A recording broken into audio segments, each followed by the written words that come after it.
we just covered cold outreach, and we are now transitioning to the type of advertising that I made at least half of my wealth from, and that I never talk about at all. And I get all my questions about content, which is ironic to me because I'm really new to content, but all of the money, or the majority of the money I've made, has been from paid ads. And so that is what we're going to talk about. And I really don't make a lot of content on this, so I've been really excited to share this training with you because I think it will make you a lot of money. All right, and just as a quick recap here, we covered warm outreach, so how you reach out one-on-one to people you know. We covered how to post content and monetize content, so posting one-to-many to people you know, to your warm audience. And then we talked one-on-one how to communicate to strangers to get them to want to buy your stuff. And so finally what we're doing is we're communicating at large, at mass, to strangers through paid ads. So this is the final of the core 4. Now to be clear, these are the only things that one person can do to let other people know about their stuff. The second half of this training is going to be using this on steroids, which will be great. All right, so here's a quick story around this. When I first, and this is why it's kind of interesting, so like I technically did the warm outreach and I made a post to get some of my first customers, but when I actually opened my gym, the first thing I did was that I ran ads. And what happened was I was actually apprenticing, if you call it that, at a gym owner's gym. And so I said I would work for free. He ended up paying me minimum wage, which again, just as a quick sideline reminder, I was a pretty highly paid consultant before doing this. And so this was a massive pay cut to just be like a minimum wage gym employee. And so the thing is that I still got the better end of the deal because I learned far more than I earned during that period, and then it unlocked a big growth in my income in the very near future. So I think a lot of people aren't willing to sacrifice their living situation in order to learn more. I slept on the floor of one of the gym's customers. The first day I started working with this guy, he went into his gym at 4 o'clock in the morning and said, "Hey, I've got this kid here. Can anyone put him up for the night or like give him a room?" And one guy was like, "Yeah, I got a spare bedroom. I'll take you in. Just, you know, try and help me not eat like shit." And I'm actually still friends with that guy to this day. And so anyways, I met this mentor, and I went to a conference a few weeks after meeting him that was on this crazy thing on the internet that was called Facebook ads. This is 2013. This is a long time ago. And this is right as Facebook ads began. This is when you could put clicks of, you know, you could put a hot chick up there in a bikini and be like, weight loss fast. And it was all compliant because they just needed the money. And so I went to this 2-day workshop, and I learned enough to be dangerous with it. And so I went back and I said, "Hey, I think we should try some of this Facebook stuff." And he said, "Dude, I tried it. It doesn't work." I was like, "All right, well, I learned some stuff. Like, let me give it a shot." And he said, "Well, fine. I'll make you a deal. I'll give you $1,000 to play with. But if it doesn't work, then you shut up about this Facebook stuff. And if it does work, I'll split the profit with you after, you know, we pay the ad spend back." I was like, "Cool, deal." And so this was the first ad that I ever ran. It said, "I'm looking for 5." There was no image. It was just a text ad on Facebook. It said, "I'm looking for 5 Chino Hills residents to take place in a free 6-week challenge. You must let us use your before and after pictures in our marketing exchange for the program. Click the link to sign up." No images, no videos, no frills, just words in all caps. And that ad generated leads. And I think I made, it was either $5,000 or $6,000 in sales from $1,000 in ad spend. And true to his word, paid the $1,000 back, and he gave me a disproportionate half of it, and he said, "Do it again." And that was my first foray into paid ads. So I got leads, I called him up, I brought him in person, and I sold him a 6-week challenge. And then on top of that, they would pay for the program, and if they won, or if they lost over 20 pounds or whatever the goal we set for them was in the 6-week period, we give them the money back. Now, the mousetrap of how this worked is that most people assume that we did this to like hoodwink people, but we had over 70%, 80% of people, depending on the challenge, would hit the goal. And so it wasn't that people didn't hit the goal, it's that just like a perfect lead magnet, once you work out for 6 weeks, what do you want to keep doing? Working out. I can promise you that most men and women that I have found, when they start seeing progress and start looking better, what do they want?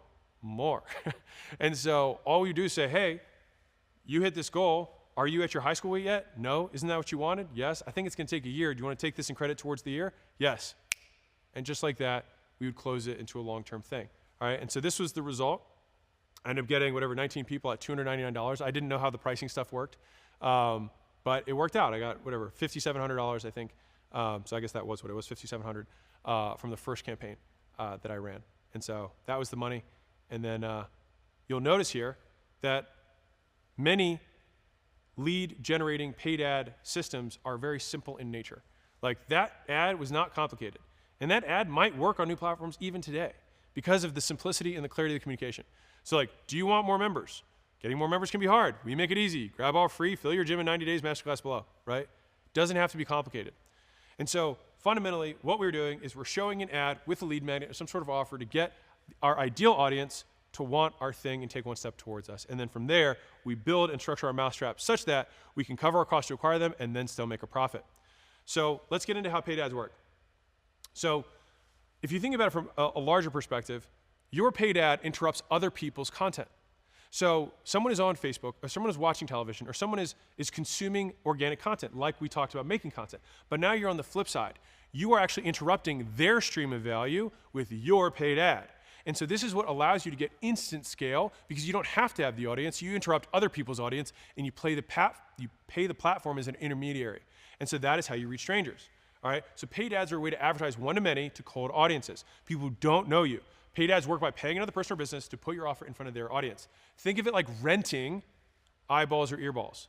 So you don't buy them, you don't own them, you rent them for a fee. And ideally, you make more back from your paid ad and your monetization vehicle behind that than it cost you to get them. So do ads work? It's how well can you make them work. And so here's the thing, is that unlike the other methods that we've talked about, especially posting content, the reach is guaranteed. You pay for the reach. So you know that your ad will reach X amount of eyeballs. The question is how well you, or how efficiently you can extract value from those eyeballs versus the cost of reaching them. And so paid ads give us 4 problems to solve that are new. And so let's break them down. Number 1 is you have to know where to advertise, because there's lots of different platforms out there. So how do you pick the platform to advertise on? Number 2 is getting the right audience to see it. And this is probably the hardest part of paid ads. Because fundamentally, if you showed the right thing to the right audience, you're going to get a good response. If 100% of the audience was the ideal target, it would. But most platforms are not that efficient from a targeting perspective. Over time, they've gotten significantly better, and maybe in the future, we'll be able to get so dialed in, it'll be insane, and we'll laugh at these, the times that we're doing right now, like so archaic. But the targeting is still one of the hardest parts. Number 3 is making the best ad for them to see. All right, okay, now we have the right people seeing it. How do we get the highest percentage of those people to want to take action? And then number 4 is once they have taken action, how do we get them to give us permission to contact them again in the future? All right, so those are 4 things that we have to solve. So let's solve them. Number 1, where to advertise. So you say, okay, but where do I advertise, Alex? Well, find a platform where these 4 things are true. All right, number 1, that you have used it and gotten value from it as a consumer. So I have some idea how it works. You want to have some idea of how it works because you will then naturally format your ad in a way that matches the format of the platform. Because ideally, you don't want it to look like an ad, you want it to look like content, which you'll notice the more you start looking at this, the more content and ads start blending together. Because if you make lots of content, you make good content, you make your best content that performs and generates sales, and then you use that as your ad, guess what? You've merged the two. And that's when you become an exceptional advertiser. So number 1 is you want to go to a place that you already are familiar with. And if you aren't familiar with any place, again, find one where the highest percentage of your customers are, and then get used to it and learn it. Number 2 is that you can target the people on the platform interested in your stuff. All right, so this is a screenshot from Facebook. It's probably changed since I even made the screenshot. These platforms change all the time. But the idea is that you want to be able to target the ideal audience that you are looking for. So if you sell to women between 25 and 45, then you want to exclude men in general and women that are below 25 and above 45. Great. Well, now we have a higher percentage of our audience who are going to see our ad. And so we're not paying for wasted eyeballs, and that increases the efficiency of our advertising. And again, I'm going to restate this because I think it's so important. Paid ads is not about whether they work, it's about how efficient they are. Because if you think about it from big picture, if I had enough money to pay to reach every single person in the entire world, I would generate a return. The question is whether the return would be greater than the cost. And so with paid ads, you can reach everybody. And that's why they are one of the fastest ways of scaling big. But you have to manage your costs. So it's about efficiency, not whether they work. So number 3 of where do I advertise is I want to know how to format ads specific to the platform, which I'll dive into in step 3 in a second. All right? But you can see here that these are 2 different types of ads, and these are specific, and they look like content, right? And so I made them look like content because I wanted people to consume them. And I want my ideal audience, ideally, no one's going to consume stuff about gym leads unless you own a gym, right? And so that's, unless you're somebody who markets to gym owners, you might not consume it too, right? My competitors might consume it. But by showing this stuff, I'm bringing in the right type of audience and excluding everyone else. And number 4, and this is a big one, is that I have the minimum amount of money to spend to place an ad. All right, so different platforms have different minimum spends. So if you want to run a TV ad or a radio ad, you have to spend a lot more money up front than some of the newer platforms today where you can micro spend. You can spend $5 for an ad, which is why some of the new social media platforms have democratized access to paid advertising, which 50 years ago, you could only run radio and newspaper and TV. And that was it. And there was a huge barrier to entry. And so what's happened is that we've had all these tiny competitors that enter the marketplace because the barrier to entry is lower, which creates more competition, but more opportunity. So, pro tip, place your ads where your competitors place ads to start. All right, this might seem counterintuitive, but platforms often have different ad types. So for example, on LinkedIn, you can send message ads, or you can run newsfeed ads. On Instagram, you can run ads to the newsfeed or to stories. On YouTube, you can run ads on the sidebar, the midstream, or the pre-roll. So how do you know where to start? Just look at the placement of other people in your space and start there. If they can make it work, so can you. Again, this is just like following the top guy in the sales team. Replicate before you iterate. Once you've matched their performance, then you can get cute with it. But for now, if you're just starting out, replicate first. Again, not copy, model. Okay. Action steps. Start with one platform that meets those 4 requirements and start watching, listening, and reading ads on that platform as a first step to learn how to make one. All right? And so I think I have this in the book. I'll say it now then. Is most platforms have ads libraries where you can search because of advertising compliance, where you can look for the top ads of anything. And so my recommendation is look for the ads that have been running the longest and have the most engagement. Then transcribe those ads. And what you want to look for is how they hook, retain, and reward the person, how they make the offer, and what offer they're giving them. And so when you're looking at these things and how, the language they're using, if you write down or transcribe 50 or so ads that are the highest performing ones, it will give you such a head start on making your own ad. And again, don't copy one ad, look at 50, and then let it mess around, swirl around in your brain, and then write your own version. Write 10 different versions of it, and then use those and format them similarly and place them in a place that is already shown to convert. If you do that, you'll be 9 steps ahead of everybody else. So that's where you advertise. That solves problem 1. Problem 2 is, okay, what should my ad say? So, okay, but how do I get the right people to see it? You target them. So here's my little image of finding people, right? So if we start the entire world, which you kind of do, we need to be a bit more specific. So if you chose a platform that has 100 million users, you've already cut out 99% of the world, right? So continue to cut down. Specific is good. I'd rather you be too specific to too small of an audience. This is the lakes, ponds, puddles, oceans perspective. Start with the puddle and then move out. Because what will happen is you'll have the highest ROI in the puddle, and then you can move a little wider. And that will afford you the money to be a little bit less efficient. And then that'll afford you money to be a little bit less efficient until eventually, if you're good enough, you can market to the entire world. And so the first round, we selected our platform. The second round is selecting within that platform how we target. All right, so modern advertising platforms have 2 ways to target, and you can use them separately or combine them. Number 1 is you target a lookalike audience. All right, this is fancy term, so I'm not going to spend a lot of time on it. But modern platforms can show your ad to an audience that's similar to and much bigger than a list you provide. Remember we had that list? Guess where we get to use it? So advertisers call this a lookalike audience. So you have this list that we've already created from your warm outreach and your cold outreach. Add them together, and then upload those lists. Now, the higher quality of the list, the higher quality the output of the audience will be. So if you are a big enough company that you have 1,000 customers, then uploading a customer list will find you more people who are like your customers. If you upload people who just opted in, then they'll find more people who just opted in. Now, that's not as good as customers, but it's better than a completely cold audience, right? So you upload their minimum list size to create a lookalike audience. The bigger and the better equals better for the list quality. And you want to add your warm reach out list and your cold reach out list together if you need to, all right? So that is type 1, is that you target a lookalike audience. The second way that you can target, and you can combine these 2, is you target with a factor of your choosing. So remember earlier I said age, income, gender, interest, time, location, etc. Those are all things that you can target. So sure, you can have your lookalike audience off that list, and then you can add in age, gender, income, interest, time, geography, etc. And so that gets it even narrower. Now, you could do one or the other or both. It just depends on the size of the pie that you're looking at. All right. So for example, if you know no one over 45 or below 25 has ever bought your thing, then exclude those people, right? If you steal car parts, then show your ad during car shows and on car channels, right? If only people with pets buy your thing, then include pets as an interest, right? That's the idea here. And the big thing here is that targeting becomes one of the hardest things of paid ads, but this is the only problem to solve. Because fundamentally, if the right people see your ad and your lead magnet or offer is exceptional, they will engage. So if your paid ads aren't working efficiently enough, it just means the right people are not seeing them in enough quantity. So you just got to work on your targeting. All right? It massively simplifies the problem to be solved. And as an aside, for everybody who's a local business, since local markets are already tiny in comparison to national markets, you won't want to add more filters. Like, you don't want to do that. All right, so be as specific as possible, but no further. And the thing is that local markets on their own are already like 0.1% of a nation, so you're already pretty narrow. So if you're marketing like local, like 2-3 mile radius, you don't want to add more than maybe one filter, right? So like maybe it's older folks, or maybe it's men, or maybe it's women, but I wouldn't add much over that. And especially if you're in a like really tiny market, like you're already going to reach everybody with a pretty nominal amount of spend.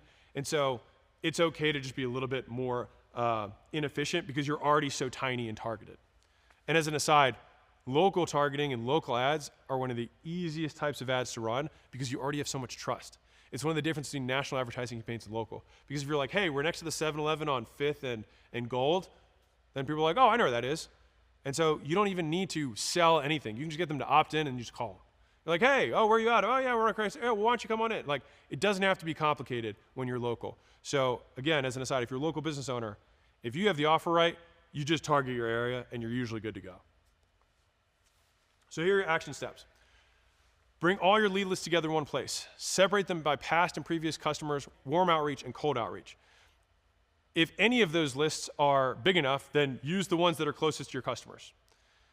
If you don't have a big enough list, then combine them into one list, and then over time, once you get enough customers or get enough scheduled calls, and you can sift those out, re-upload those and make a lookalike audience off of that, and then add your targeting stuff. And if the platform allows, use these lists in order of quality to create the lookalike audience, and then add filters. And that's it. That's the game of targeting, all right? And if you're incapable of making a lookalike audience, then just start by targeting interests on their own. Just start targeting people with pets in an area, in a state, whatever. So step 3 is, but what should my ad say? So there's 3 kind of elements to an ad as I've broken these down. All right, you have a call out, you have the value of the ad, and then you have a call to action.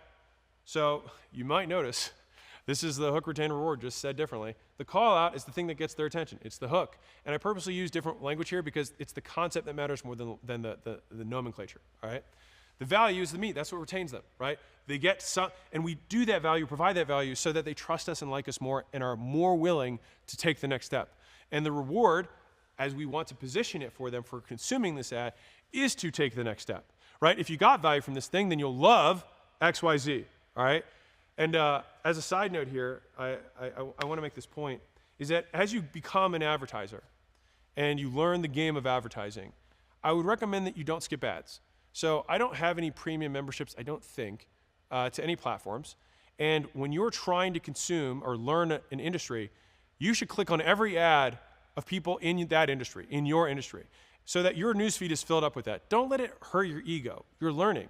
And there's no better school of advertising than what's working right now today, right? And so I would highly recommend that you don't do premium subscriptions that make you skip the ads, and I would recommend clicking on every ad you possibly can so that you start getting targeted by more of them until eventually your whole newsfeed is ads, so that the highest value thing in your newsfeed is what you learn from everyone else. All right, so just what it has done for me is it has transformed what used to be a nuisance into an ever-learning experience for me. So actually advertising in general now, I get value from both the content that I'm watching and the interruption because I learn from both.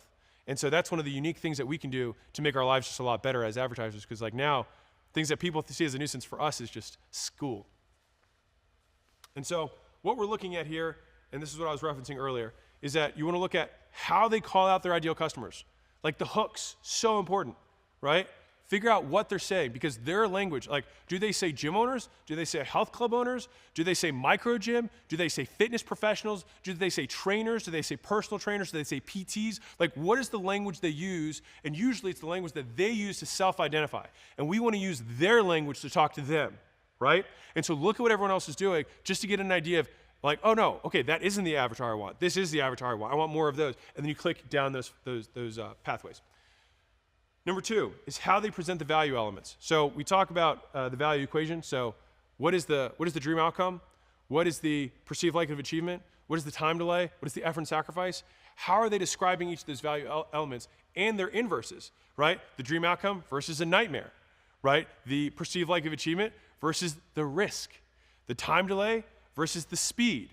The effort and sacrifice versus the ease and simplicity, right? And so we want to see how they present those elements in the ad so that, again, we can model the language, not the same, don't copy it, because, again, you want to make it your own and you want to make it for your products, but you can still use the same linguistics to get people to respond.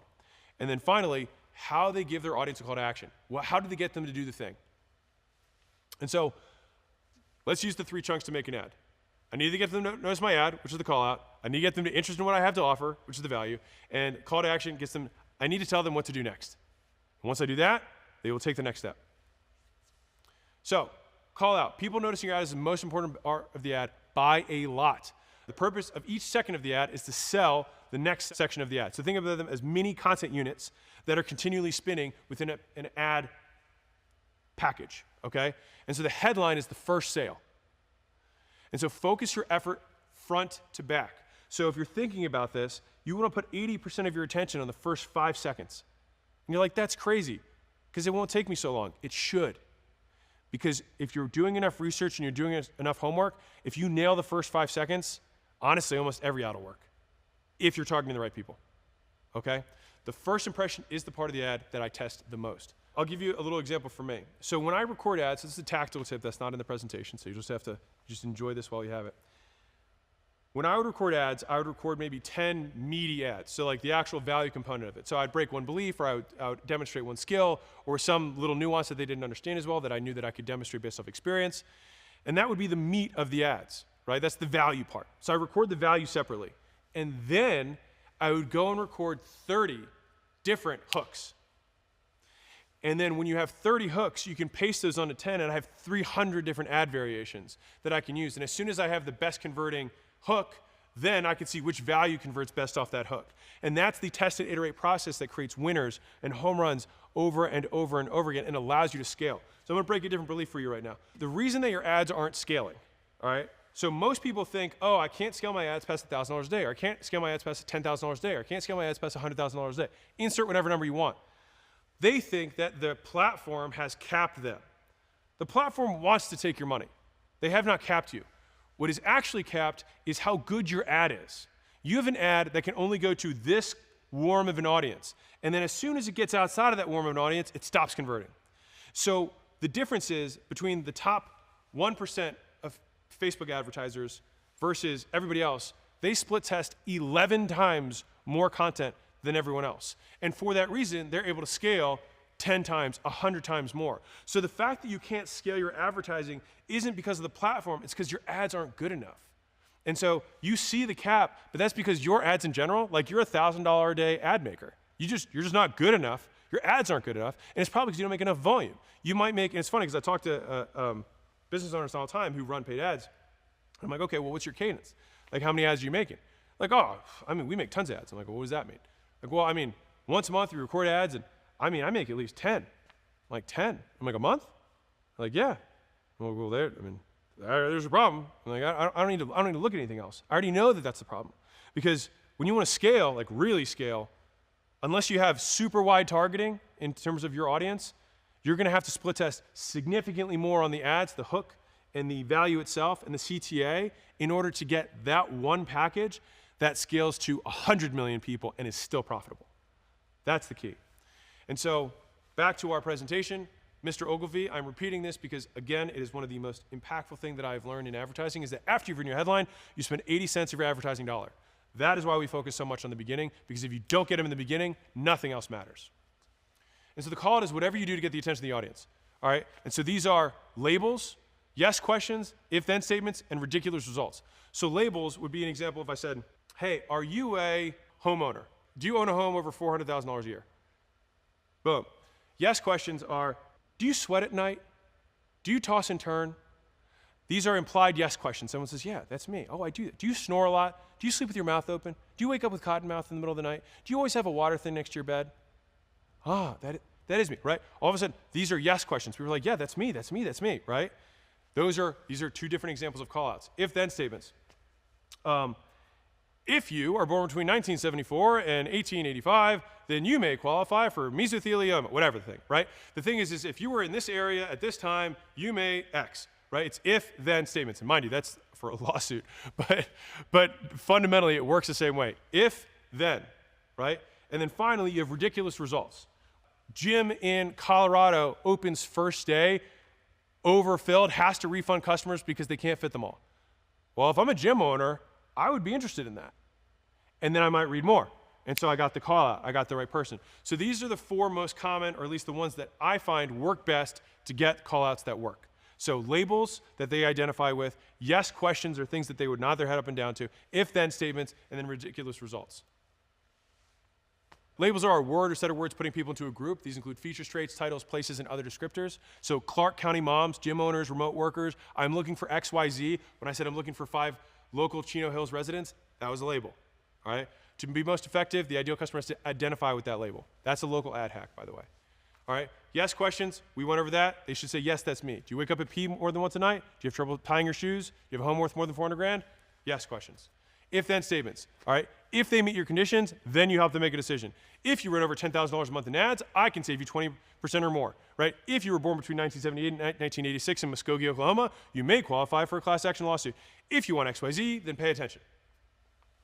And then ridiculous results. Bizarre, rare, out of the ordinary stuff, right? Massage studio books out 2 years in advance, client's furious. This woman lost 50 pounds eating pizza and fired her trainer. Government is handing out $1,000 checks to anyone who can answer these 3 questions, right? These are things that are bizarre and ridiculous that get attention, all right?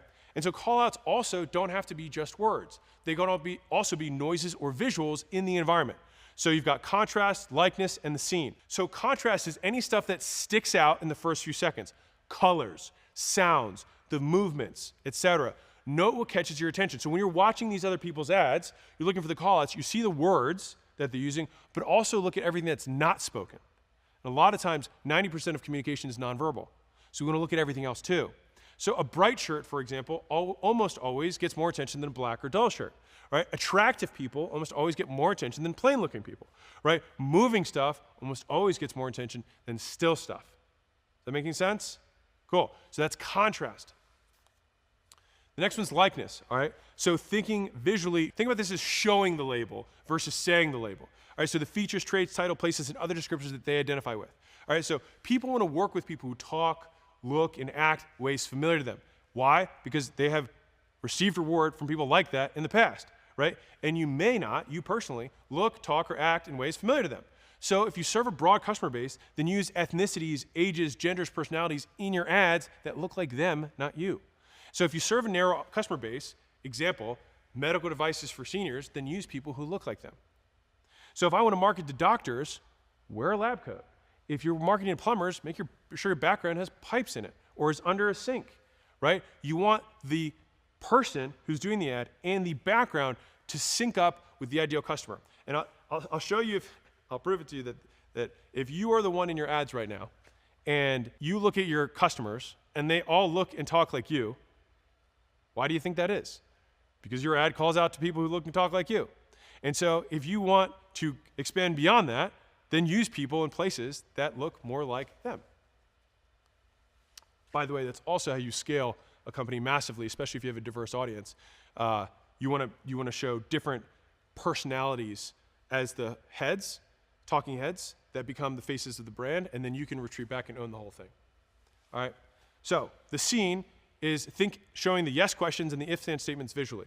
So example, an ad with a person tossing and turning in bed calls out to people with sleep troubles. A pear next to an hourglass can call out to people with a pear-shaped body. A room full of staff stacked to the ceiling calls out to people who have too much junk, right? A rock hitting a window calls out to people with broken windows. A local landmark, locals think, hey, I know that place. And they pay attention. So we want to use the scene in addition to the words, in addition to the contrast, to get people's attention. We want everything aligned to call them out. And so if you're like, oh, it only takes me 5 seconds to do this. Think about each of these elements that you want to sew into the beginning so you can maximize how many people see and engage with your ad. That is the difference between $1 million a year advertising campaign and a $100 million a year advertising campaign. Okay, action step. So I'm always impressed with the clever and innovative ways advertisers call out to their prospects. So instead of muting or hitting skip ad, look for the call outs. Become a student of the game, and my goal is that for the rest of your life, when you see an ad, you turn up the volume. Once we do that, we've called them out, we have to get them interested, right? So if people think an offer or lead magnet has big benefits and tiny costs, they value it, right? If the costs outweigh the benefits, then they don't value it. Should make sense. The best ads make the benefits look as big as possible and the costs look as small as possible. So here's my framework that I use when I'm writing ads. And so I want this to be more of an ideation framework than a like write these words framework. So you have consumed my content, hopefully, to a certain degree, and earlier we talked about the value equation and the 4 elements, right? Dream outcome, perceived likelihood of achievement, time delay, effort and sacrifice. Now, if we were to actually reshuffle these and make these into positive and negatives, you've got dream, fast, easy, likely. On the bad side, you've got nightmare, slow, hard, risky. And so those create the what. So think about carrots and sticks. The carrot is all you want them to have more of. They want more dream, they want more fast, they want more easy, they want more likely. Stick is nightmare, less slow, less hard, less risky. We're going to look at all 3 of these, and then who, and then when, and we're going to combine these into a copywriting framework for you to make any ad. So let's start with the what.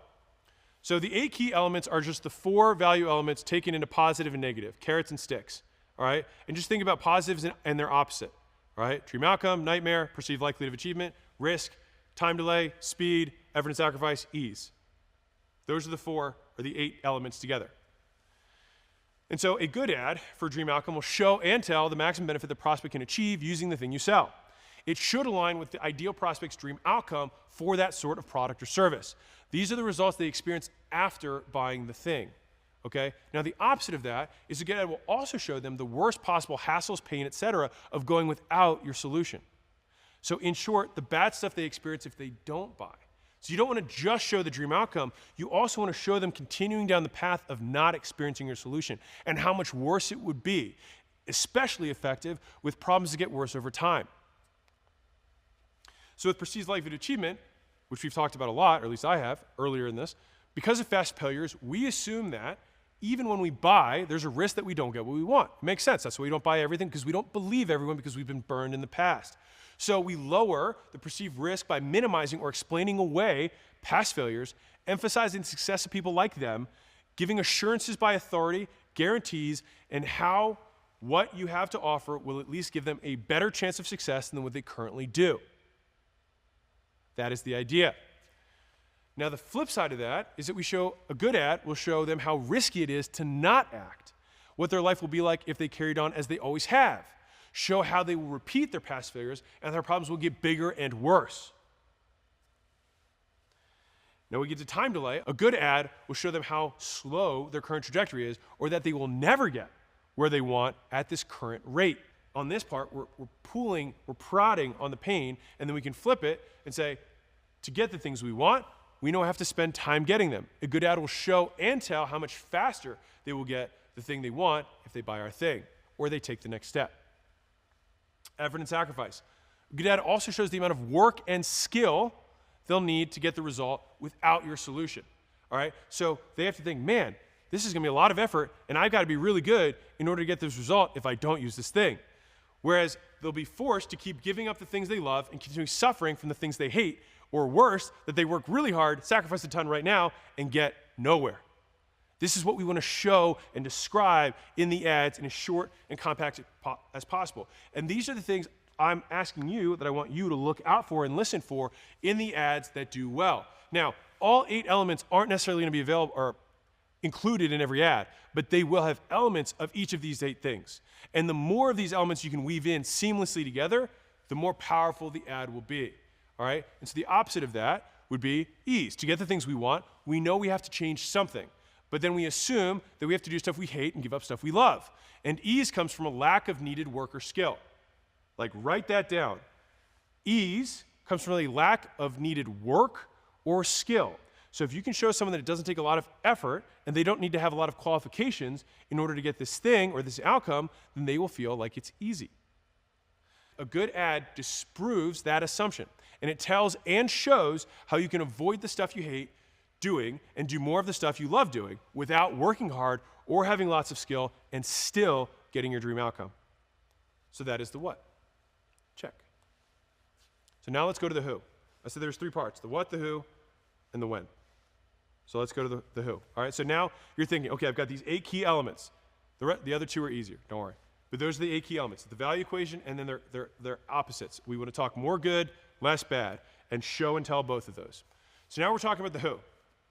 So humans are primarily status driven, all right? And the status of one human comes from how other humans treat them.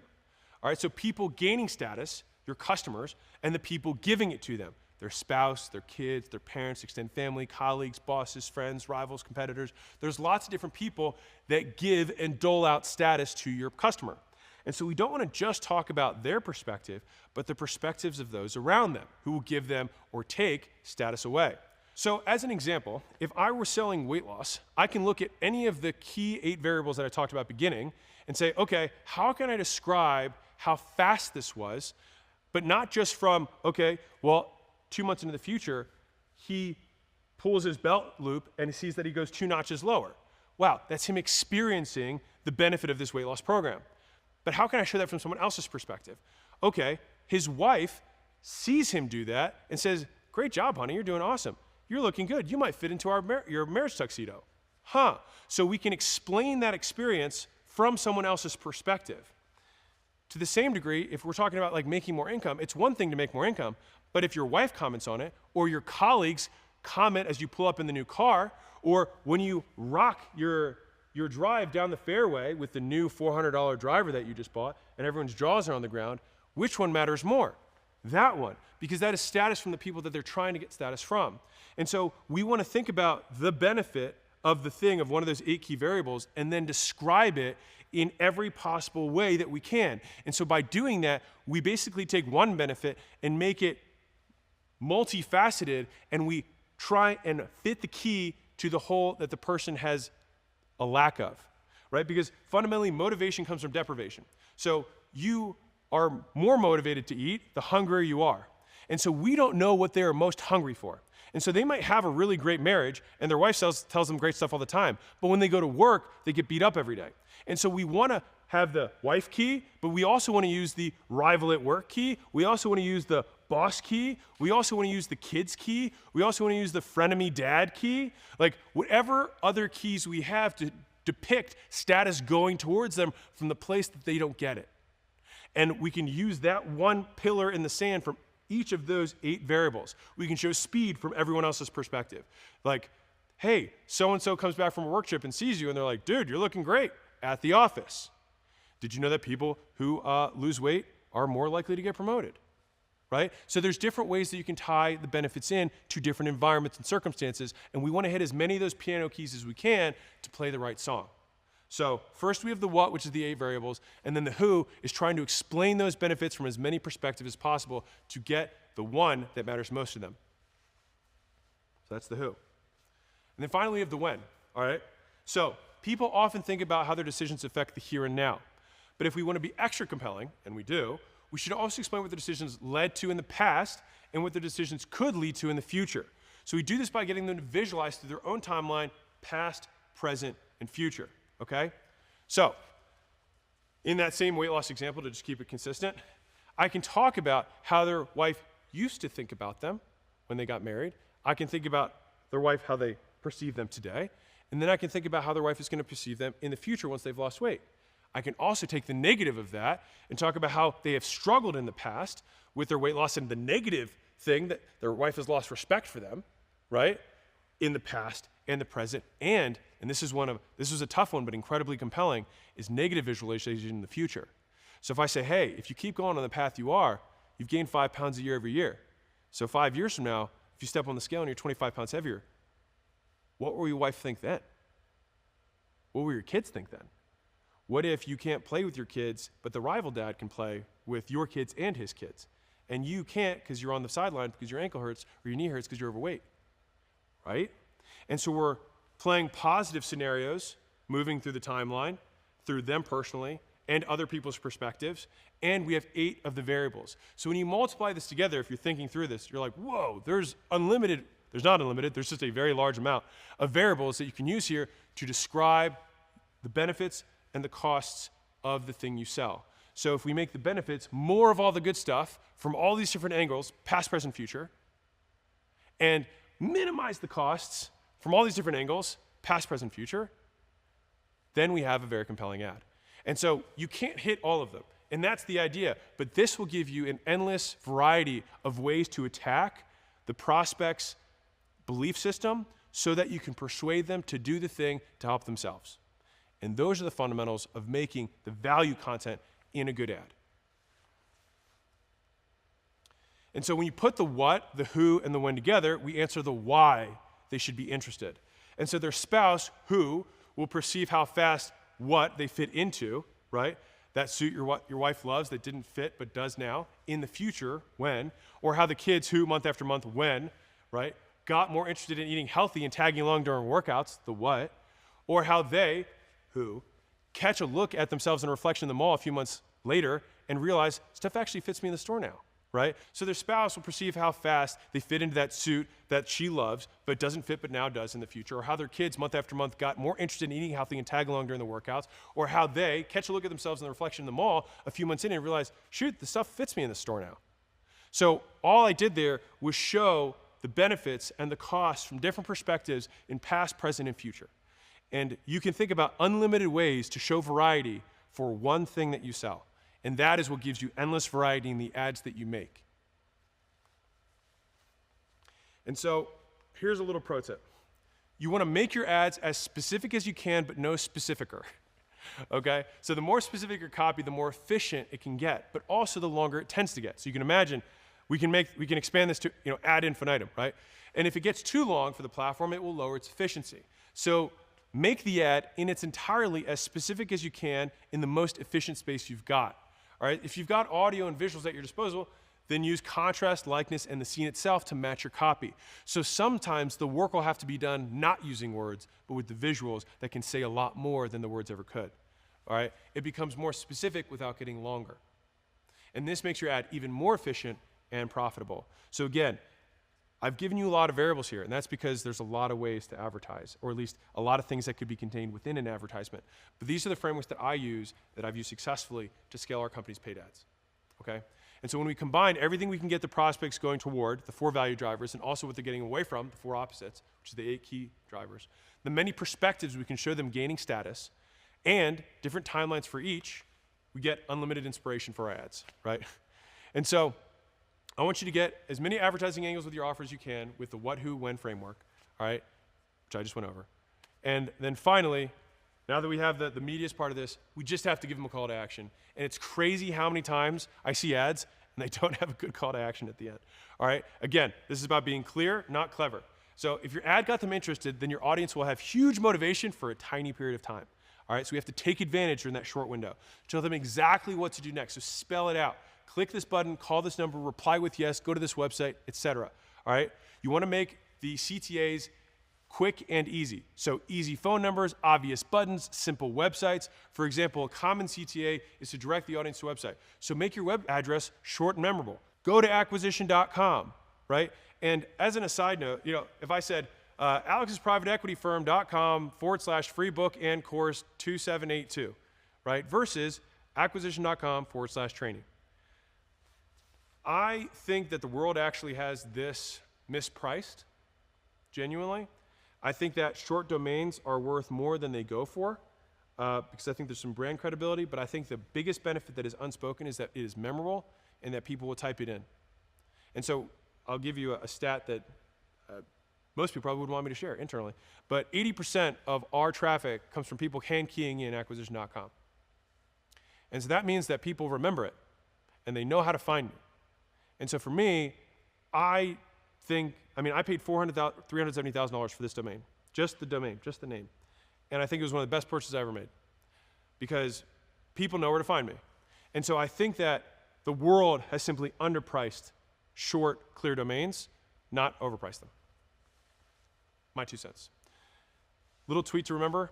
Assume the audience has no idea who you are, what you do, how it works, they're in a rush, and they have a third grade education. A good way to think about how to make these ads. And just like all the other things before, keep it below a third grade reading level and you'll get twice as many people to respond. So, what should my ad say? Whew, that was a big one. But hopefully you have a much better idea of a framework that you can repeatedly use and get unlimited ads that actually work. So, how do I get their info? This is short and sweet. After they take action, get their contact information. My favorite way to get contact information is a simple landing page. Don't overthink it, okay? There are 3 landing pages that when I look at all of our companies that we use most commonly, which is headline, subheadline, content info, submit. Same thing except with an image. Same thing with an image and then 3 bullets. Those are the 3 most common layouts I use. Pick one of them. Doesn't really matter. We've used them all. And all you got to do is test it. And the nice thing is the simpler the landing page, the fewer variables you have to test, you can quickly improve it. It also gives the person who's clicking to that page fewer things to do. They said they wanted the thing, they go to the page says, here's the thing you said you wanted. They're like, yeah, I guess I did want it. And they submit. And then you get super high conversion rates, okay? So make sure your landing pages match your ads. This is probably one of the most underrated things ever because it takes work. But if your ad is a certain color and a certain person and uses certain words, make sure the landing page uses the same words and same colors and same person. Simple stuff, right? But people don't do it. And the more steps you get someone or ask someone to go through, the fewer people will do it. But the more qualified the leads will be. So that's the push and pull of marketing in general. So there's going to be a balance there. If you get too many leads, then add some qualification steps. If you get too few leads, remove some.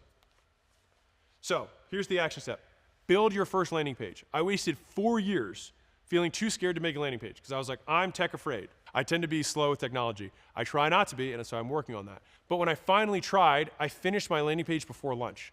So it took me 4 years to decide to start trying to build a landing page, and I built it in 4 or 5 hours.